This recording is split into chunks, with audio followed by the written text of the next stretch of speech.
This podcast is brought to you by HEC Paris.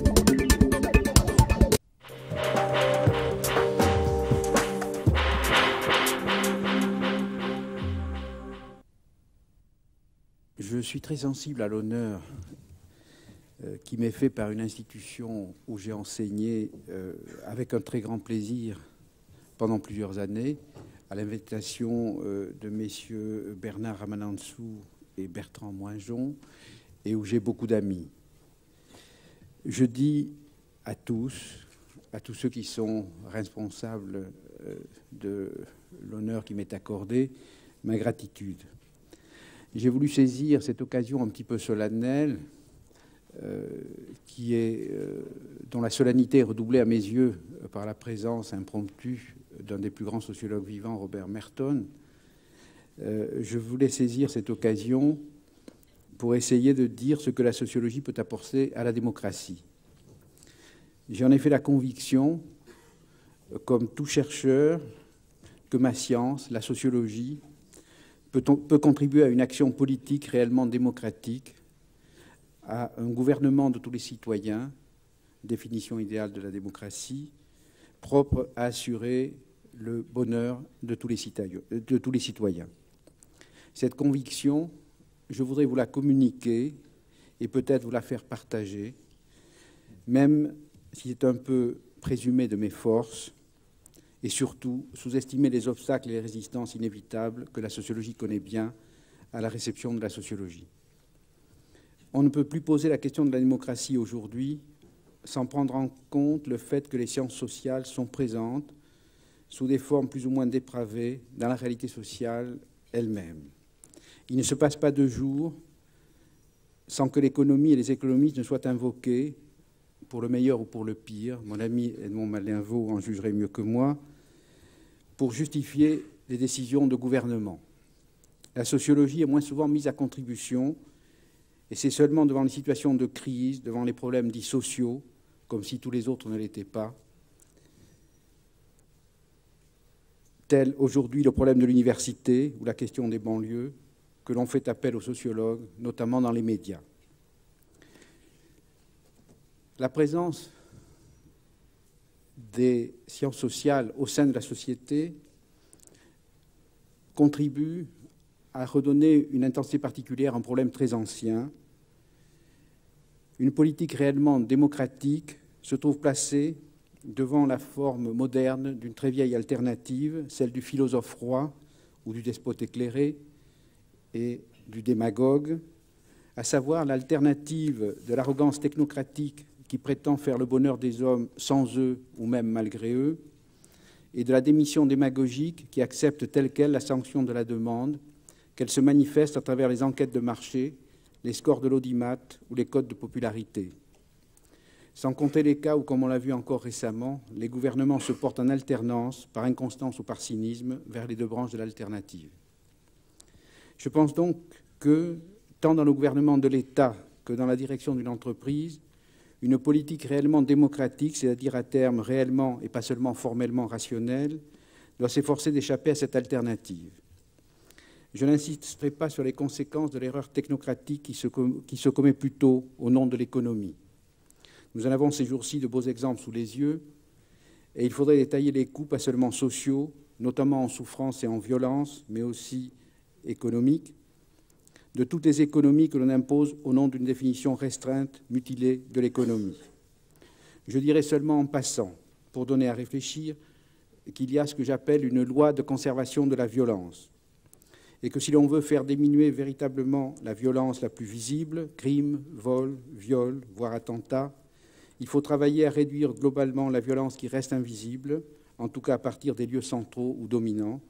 celle qui s'exerce au jour le jour, pêle-mêle, dans les familles, les usines, les ateliers, les commissariats, les prisons, ou même les hôpitaux et les écoles, et qui est le produit de la violence inerte des structures économiques et sociales et des mécanismes impitoyables qui contribuent à les reproduire. Mais je veux insister sur la 2e branche de l'alternative. L'erreur démagogique est sans doute la plus dangereuse parce qu'elle se présente sous les apparences de la démocratie. Les progrès de la technologie sociale, qu'il faut se garder de confondre avec la science sociale à laquelle elle emprunte parfois ses instruments, ces progrès sont tels que l'on connaît bien trop bien en un sens la demande apparente, actuelle, ponctuelle et explicitement déclarée. Il existe une science de l'apparence, ou comme disaient les Grecs, de la doxa, mot qui signifie à la fois apparence et opinion, et il existe des techniciens de la doxa, de l'opinion, marchands de sondage d'opinion et d'enquête de marché, que Platon appelle magnifiquement les doxosophes, ce qui signifie à la fois savant de l'apparence et savant apparent des apparences. La science sociale rappelle les limites d'une technique qui, comme le sondage, ne livre que des opinions agrégées à la manière d'un vote et qui, à ce titre, peut devenir un instrument rationnel de gestion démagogique, subordonné aux forces sociales immédiates.